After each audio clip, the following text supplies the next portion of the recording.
this wider perspective, so much of what we do to each other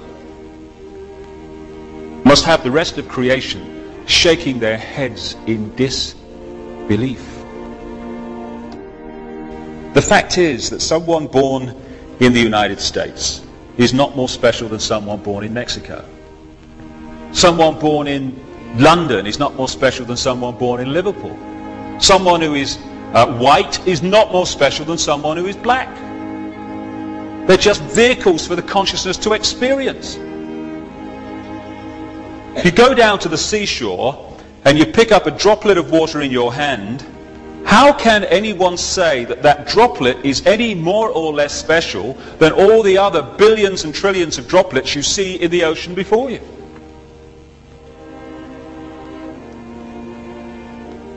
So when I began to understand all this and appreciate this other explanation to dogmatic religion and this world is all there is science, I started to ask a few questions of this situation. Like, how come that this explanation, at the very bottom line least, is as credible as the other two? How come the other two get guaranteed airtime, often no questions asked, here's your airtime, say what you like, and the alternative to both of them is ridiculed, condemned, or suppressed by reflex action? The answer that I came up with was that clearly some people don't want the public to have access to this information. But who and what and why? And I began to ask other questions.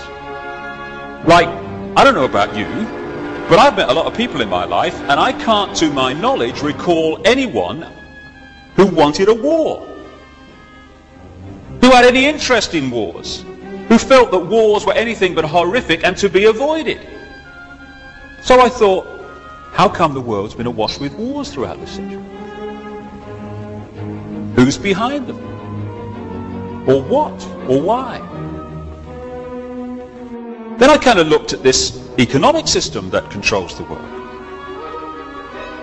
An economic system that is so sane that the more successful it is in its own terms, the quicker it destroys the planet. It's the perfect environmental and human assassin.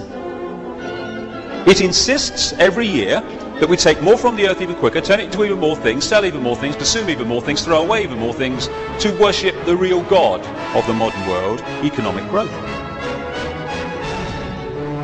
It insists that every year 20% of the people of the world consume 80% of these resources, while leaving the other 80% to get by on the other 20%. Crazy. Of course it is. But that's the economic system, take, make and throw away, that controls your life and mine. And that of 6 billion people nearly. So I thought, what's behind this self-destruction? Or who and why? I started to look at some of the other conventional wisdom that we pass on from generation to generation as the only way of doing things in this world.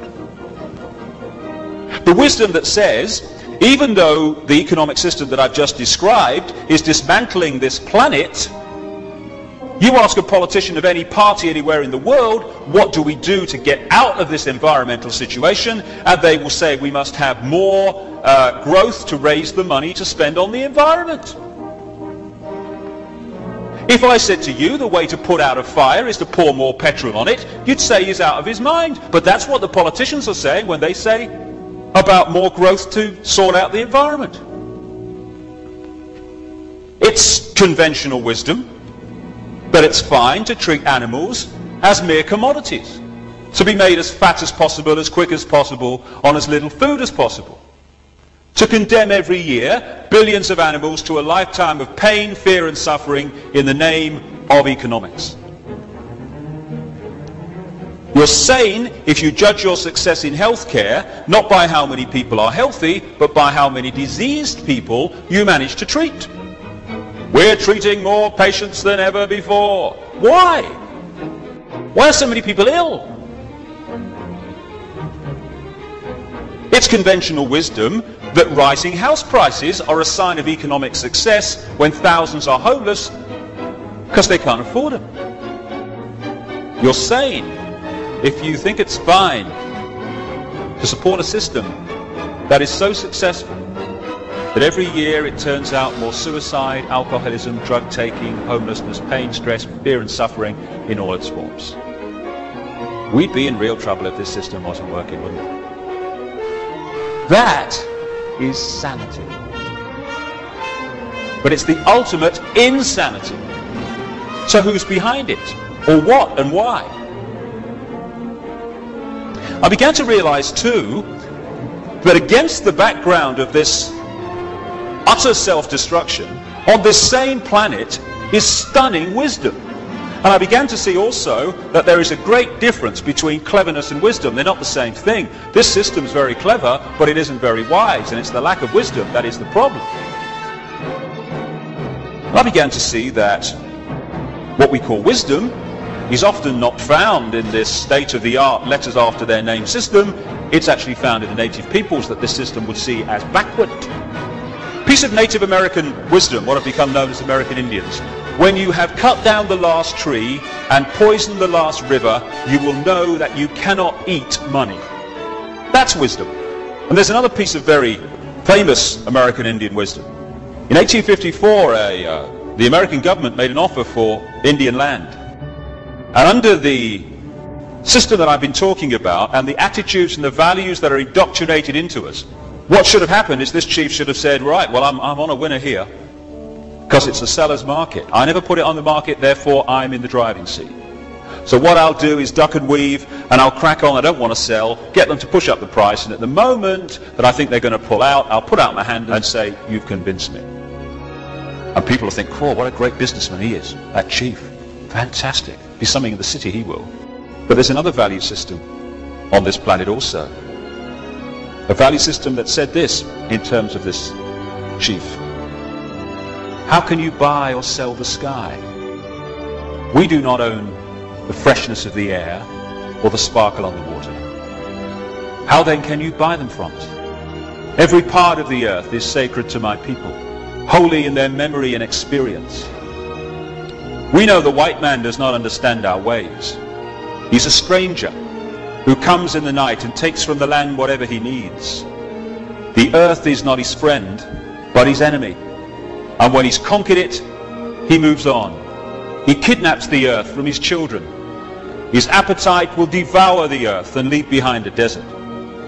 If the beasts were gone, we would die from a great loneliness of the spirit. For whatever befalls the earth, befalls the children of the earth. It's sobering to think that those words were spoken in 1854, when you look what has happened since.